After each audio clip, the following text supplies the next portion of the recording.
So these are the tools I used for this video. Number one was the battery tester. Number two is a clip remover. If you don't have a clip remover, you can just use a screwdriver, a 3/8 ratchet,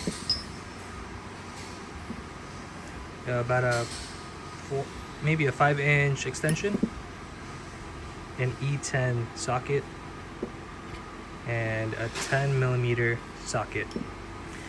And you're also going to need something to register the battery on your vehicle. I did use BMW X3, so I don't use the scan tool this time. So this 2020 X3 came in for a slow crank in the morning. So first thing we're gonna do is check the battery. So take this up. You'll notice here there's a little flap here, and you can use it to hang it up so it's not in your way. Put it on this hook. And there you go. Next we're going to take these two off. You're just going to need a screwdriver. So we look at it, it's pointing left to right, and we want it to point up and down, up and down. And now we can see the battery. To get a little more space, we're going to take this whole thing off. So there's these little plastic rivets here. There's one on the right and one on the left. So if you have a clip tool, you use a screwdriver too. You just go to this clip, lift it up, and it pulls right out. Same thing on the other side. And now this whole thing can be lifted up. And something I like to do so I don't have to hold it up. What I do to hold it up, I usually just get something that can prop it up. It doesn't have to be this, it could be a piece of wood, anything just to hold this up.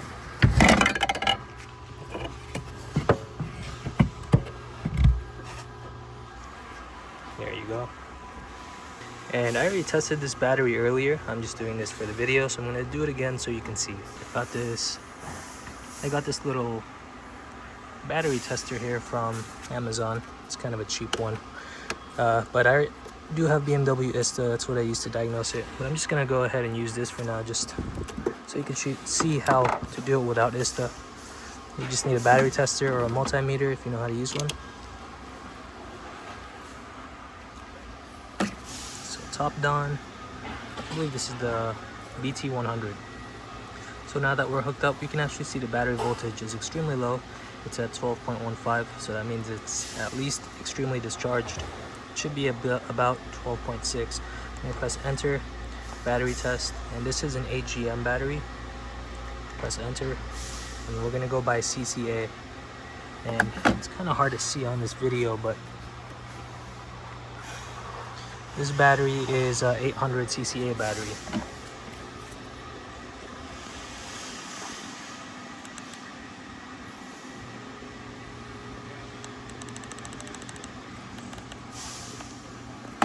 Now it's testing, and there you go. It says replace. Looks like the cold cranking amps are a little low. So now we're gonna go ahead and replace this battery.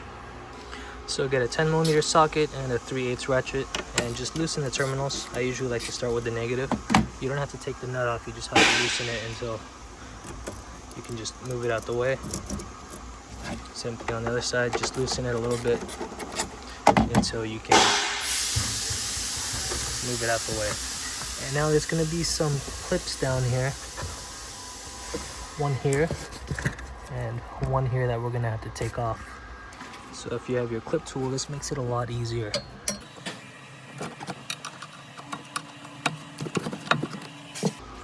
Now with those clips removed, we can move this out of the way. Now we can take off this little foam insert. We can actually put it down here, so in case this slips, it'll still support this up. And also this one, we can also take this one out. Now we'll take this vent line off. And the only thing holding the battery now are these two E10 bolts. There's two on the front and one on the back side of the battery. So now I have an E10 socket with an extension about 5-6 inches. And now I just take them out.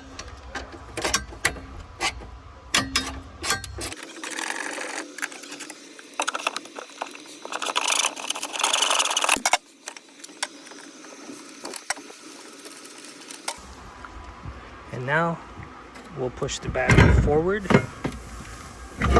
and we can pull this bracket out.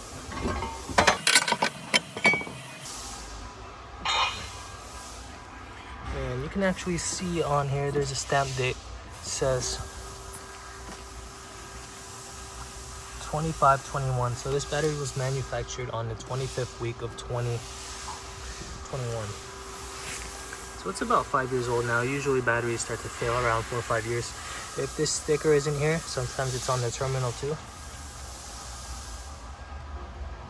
This one has a different date. It's kind of weird, but it's 13/21, so it was made 2021. And if those aren't there, there's also the sticker here. These first two numbers are the year that it was manufactured. Alright, to continue with the replacement, be careful. This is really heavy. It doesn't look heavy, but it's probably about 40-50 pounds. And here's the new battery that we're putting back in. So just have it a little bit forward so we can put the bracket on. And now you'll see there's these guides here. This is where it's going to sit flush against. So push the battery back and push it towards those clamps. And you'll know you're there because eventually this bracket should line up. As you can see, these holes are not lining up, so we have to pull the battery back even more.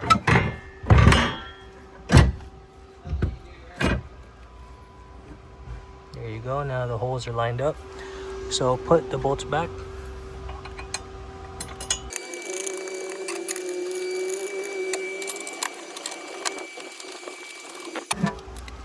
And just tighten them until they're snug. They don't have to be insanely tight. They're just really meant to hold down this bracket so that the battery doesn't move around.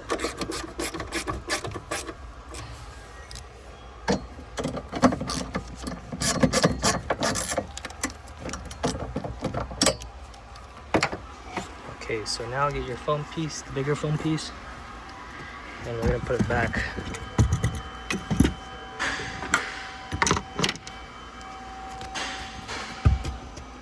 Oh, actually, don't forget to put your vent line back on. You don't really need a vent line for an AGM battery, but the manufacturer put a vent line on there, so we're gonna put it back with the vent line.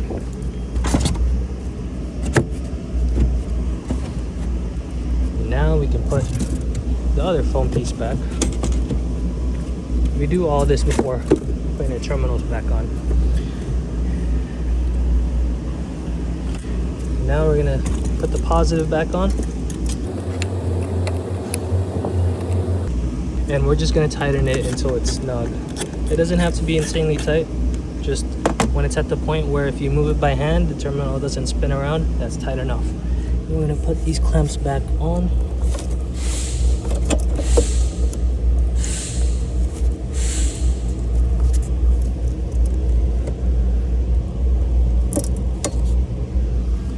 Now it's time to put the negative on. Same thing on this side, it doesn't have to be too tight. Make sure the terminal is flush and tighten it to the point where it doesn't move. We're going to take our prop out.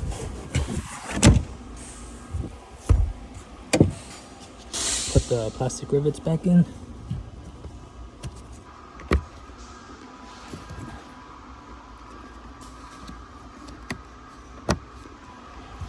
And we're gonna tighten this till it's pointing left and right.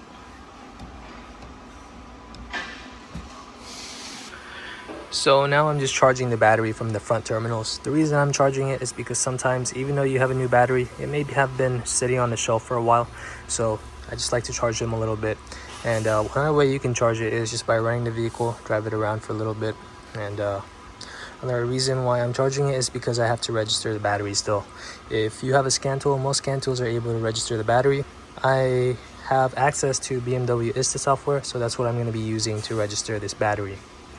But there are many things you could do to register batteries, such as a scan tool, and if you have Bimmer Link, you can actually register batteries from that app as well. And here you go, the battery replacement was successfully registered.